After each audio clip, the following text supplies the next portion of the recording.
ایمان کی قیمت حصہ دوم۔ گاؤں کی پگڈنڈیوں میں سے گزرتی زینب نے جب اپنے گاؤں کی آخری حدود پار کیں تو ایک لمحے کے لیے رک گئی۔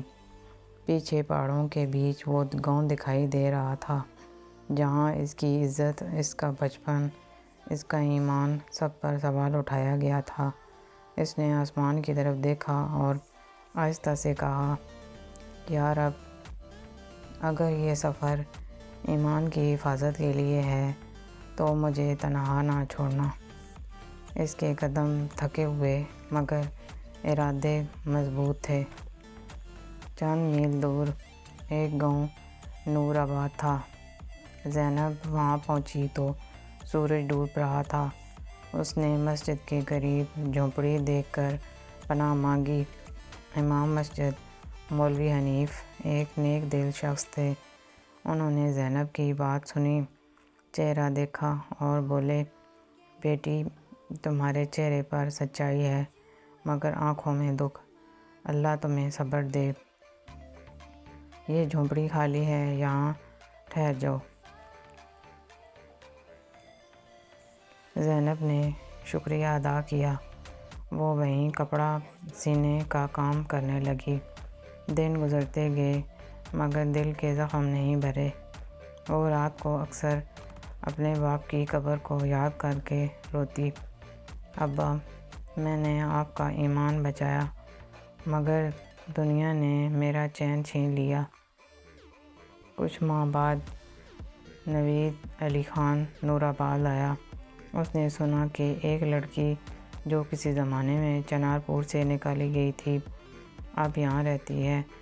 اس کے دل میں پرانی ضد جاگی، اب وہ مجھ سے بچ نہیں سکتی، جہاں جائے گی میں وہاں پہنچوں گا۔ نوید اپنے اندر سے بدل چکا تھا۔ اس کی دولت بڑی تھی مگر دل کا سکون ختم۔ ہر رات اسے خواب آتے، زینب کا چہرہ، اس کی آنکھوں کے آنسو، اس کے باپ کی قبر۔ اسے لگتا جیسے کوئی نامعلوم طاقت اسے سزا دے رہی ہے۔ ایک دن مولوی حنیف مسجد میں جمعہ کا خطبہ دے رہے تھے۔ انہوں نے کہا، ایمان وہ نہیں جو زبان سے ہو، ایمان وہ ہے جو آزمائش میں بھی باقی رہے، اور جو کسی مومن پر جھوٹا الزام لگائے وہ اپنے ایمان کا قاتل ہوتا ہے۔ نوید مسجد کے کونے میں بیٹھا تھا۔ ہر لفظ تیر بن کر اس کے دل میں اتر رہا تھا۔ خطبہ ختم ہوا تو اس نے مولوی صاحب سے پوچھا، اگر کوئی شخص کسی پر جھوٹا الزام لگا دے تو کیا اس کی توبہ قبول ہو سکتی ہے؟ مولوی صاحب نے جواب دیا، ہاں، بشرط یہ کہ وہ سچ بول دے، ظلم کی تلافی کرے اور جس پر ظلم کیا اس سے معافی مانگے، ورنہ دنیا میں بھی ذلت اور آخرت میں بھی عذاب۔ نوید کی آنکھوں میں پچھتاوے کے آثار تھے۔ اسی رات وہ زینب کے گھر کے قریب گیا مگر وہاں پہنچ کر رک گیا۔ زینب نماز میں تھی، آنسو بہہ رہے تھے، لبوں پر دعا تھی، یا رب، میرے دشمن کو ہدایت دے جیسے تو نے مجھے صبر دیا۔ نوید زمین پر بیٹھ گیا، دل بھر آیا۔ میں نے اس لڑکی سے نفرت نہیں بلکہ اس کے ایمان سے خوف کھایا تھا۔ اگلے دن گاؤں کی مسجد میں مجمع لگا۔ نوید علی خان سب کے سامنے آیا، ہاتھ جوڑ کر بولا، میں ایک گنہگار انسان ہوں۔ میں نے ایک نیک دل لڑکی پر جھوٹا الزام لگایا۔ اس کا نام زینب تھا، وہ امام کی بیٹی تھی۔ میں چاہتا ہوں سب جان لیں کہ وہ بے قصور تھی، میں مجرم ہوں۔ لوگ حیران رہ گئے۔ مولوی حنیف نے کہا، اللہ بڑا غفور ہے، مگر ظلم کا بوجھ دنیا میں ہی لوٹ آتا ہے۔ خان صاحب نوید نے کہا، میں نے اس کی عزت لوٹی نہیں، مگر عزت پر داغ ضرور لگایا، اور اب وہ داغ میرے ضمیر پر جلتا ہے۔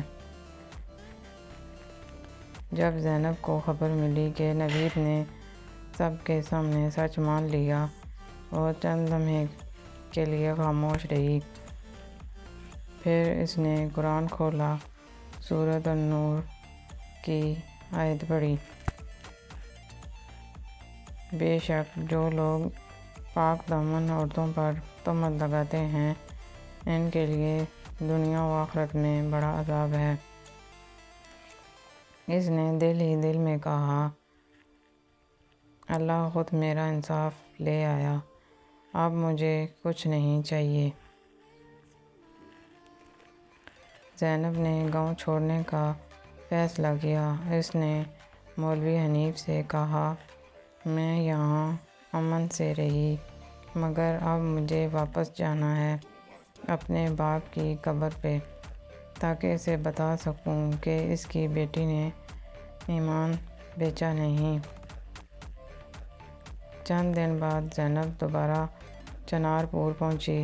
وہی گاؤں جہاں اسے ذلیل کیا گیا آج خاموش تھا۔ لوگ نظریں جھکائے اس کے گزرنے کا انتظار کر رہے تھے۔ وہ سیدھی اپنے باپ کی قبر پر گئی، پھول رکھے اور بولی، ابا، لوگوں نے میری عزت لوٹی، مگر میرا ایمان زندہ ہے۔ آپ نے کہا تھا عزت کردار سے بنتی ہے، میں نے وہ کردار بچا لیا۔ آنکھوں سے آنسو بہہ رہے تھے۔ پیچھے سے آواز آئی، زینب۔ وہ مڑ کر دیکھتی ہے، نوید کھڑا تھا، بوسیدہ حالت میں، آنکھوں میں ندامت، ہاتھ میں تسبیح۔ زینب، میں معافی مانگنے آیا ہوں۔ میں نے تمہیں ظلم دیا، مگر اب سکون چھن گیا ہے، اللہ کے لیے مجھے معاف کر دو۔ زینب کے ہونٹوں پر ہلکی سی مسکراہٹ آئی۔ خان صاحب، میں نے پہلے ہی معاف کر دیا تھا، مگر یاد رکھنا، اللہ کی عدالت میں دیر ہے، اندھیر نہیں۔ نوید کے آنسو بہنے لگے۔ وہ قبر کے قریب گھٹنے ٹیک کر گر گیا۔ مجھے سکون دے دے زینب، میں جینا نہیں چاہتا۔ زینب نے آہستہ سے کہا، سکون ایمان سے ملتا ہے، پچھتاوے سے نہیں۔ تم نے میری دنیا جلا دی، مگر میرا رب میرا محافظ ہے۔ چند دن بعد خبر پھیلی کہ نوید علی خان اچانک وفات پا گیا۔ لوگ کہتے ہیں وہ فجر سے پہلے مسجد کے صحن میں مردہ پایا گیا۔ ہاتھ میں قرآن تھا، آنکھیں کھلی، مگر چہرے پہ خوف کا سایہ۔ زینب نے سنا تو زمین پر بیٹھ گئی۔ یا رب، تیرا فیصلہ عدل ہے۔ اس نے مولوی حنیف کو خط لکھا، میں نے ایمان کی قیمت ادا کر دی۔ مولوی صاحب، عزت کے بدلے تنہائی، مگر دل مطمئن ہے۔ دنیا والوں نے میرا جسم توڑ دیا، مگر میرا یقین سلامت رہا۔